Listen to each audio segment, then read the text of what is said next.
and welcome back. I'm Liz Zamorski, and today I want to talk to you about clarifying the clairs. And this is all about digging a little bit deeper into your intuition and starting to see how the cues and the clues from the universe around you are speaking directly to you. So the word clair is French for clear. And so it's how you're clearly understanding the signals that are coming into your intuition. So this is clairvoyance, clairaudience, clairsentience, the list goes on and on. And you can kind of think of it as corresponding with each of your senses. So claircognizance is just clear knowing.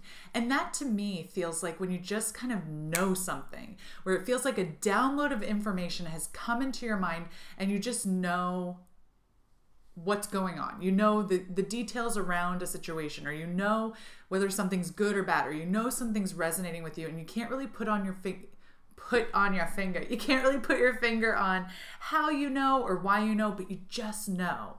That's claircognizance.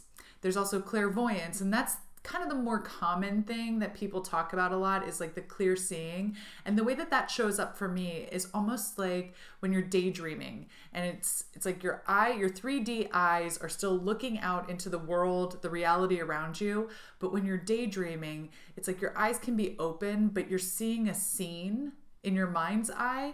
And when you snap out of the daydream, you know that moment where you're like, what was I even looking at? What was I focusing on? But you remember the daydream. And that to me is like clairvoyance, where it's a scene or a film almost playing out in your mind. And it's almost the same as feeling like a what if scenario. That's clairvoyance. And I think sometimes there's a misconception about what clairvoyance is, because when we see it in the movies or in Hollywood, it's somebody kind of looking just over your shoulder and saying like, I see a bearded man standing there. Whereas really it's not something that's happening in the 3D. It can happen that way, but it's more common that you would actually have something playing out in your mind where you're imagining a figure or you're imagining a scene. It's also sometimes when you're reading a book or you're thinking of something and you see a quote pop up in your newsfeed. That's also clairvoyance, where you're really seeing it's much more visual interaction with your intuitions, those visual cues and clues. Clairaudience is clear hearing. Some people do hear audible noises outside of their head. That freaks me out. I don't know about you, but the one boundary that I've set with my clairaudience is I don't want to hear anything scary, where I just don't want to hear a voice, a disembodied voice, like talking in my ear or calling out for me. And I'm one of those people, I was about to say freaks, but I don't want to place judgment on us, but I'm one of those people who, when I'm out in the woods, I'll hear twigs snapping around me or something, and I'm like, what was that? What was that? What was that? So I am not the type of person who wants to hear voices coming from outside of me. But it can be, you know, the voice inside your head, where if you're asking a rhetorical or an open-ended question in your mind, like, and you hear the answer immediately, that can be your clairaudience. It can also be hearing a song playing on repeat in your head. If you've watched any of my videos, you know that that happens to me quite frequently. And I never identified as being clairaudient because it wasn't sounds from outside of myself.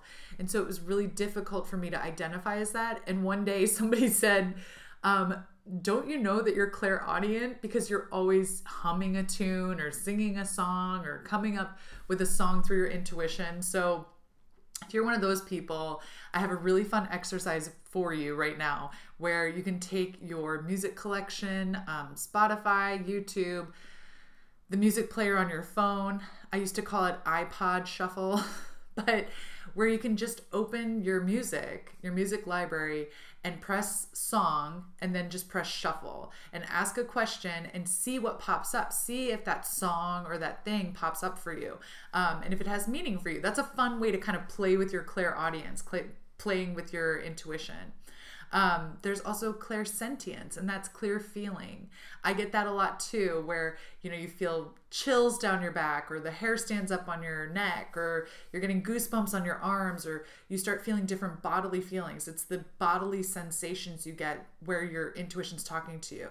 I get that a lot when I'm listening to music, really beautiful music, especially classical, where just suddenly I'll get full body chills, or hearing someone tell a story and it's just something that resonates, or they use their word choice, it really resonates with me, and I'm like, oh, I can feel that in my body. I love clairsentience. I feel like we all kind of get that, where you feel, you know, when you're in a situation and you get a nervous stomach, or something just doesn't feel right, and you can feel it in your chest, or you can feel it in your stomach, or when people say they can feel something in their bones, that's clairsentience. You can also think of this as if you have your five senses, which I hope you do, that you tap into them in certain ways and you perceive them in certain ways, and you might have a more dominant sense, but all of them are kind of working in harmony to give you the full picture. And so you can think of your clairs like that too, where you may favor one clair, like you may be more strong with clairaudience, but you also are getting hits claircognizantly, where you're just feeling like information's almost downloaded into your brain and you can't explain why. But you can also have like those daydream visions. Just start playing with it. Notice what your more dominant senses are. Start really playing with your imagination too, of like imagining a scene, for instance, of a roaring campfire that you're sitting in front of. What are the things that you're really taking notice of? Can you smell the wood more prominently? Can you hear the crackling?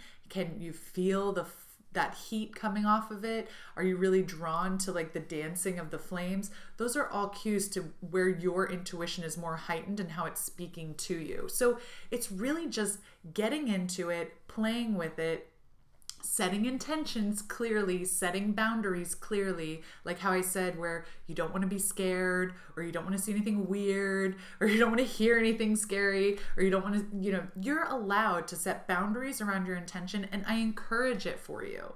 So definitely set your boundaries, just start playing. That raises your vibration. It brings joy into the mix. And that's also going to allow you to be vibrating on a level of joyfulness where scary or low vibration things aren't going to be coming through for you. Just start noticing and playing with that energy, because this is all about play, and it's all about reading and absorbing the cues and clues that are coming through to you. So I hope this video was helpful for you. I had a lot of fun making it. I love this subject. If there are other subjects that you want me to dive into and explain to you about intuition, or about the way that I work with my guides, or about meeting your spirit guides, pop a comment in the box below. Let me know what you want to see. If you want to hear more about the clairs, I can also do individual videos on each of the clairs, and we can do a deep dive on exercises, practices, meditations we can do to really open those up for you. Just let me know though. Please like, share, and subscribe if you like this video, and I'll see you next time. Bye!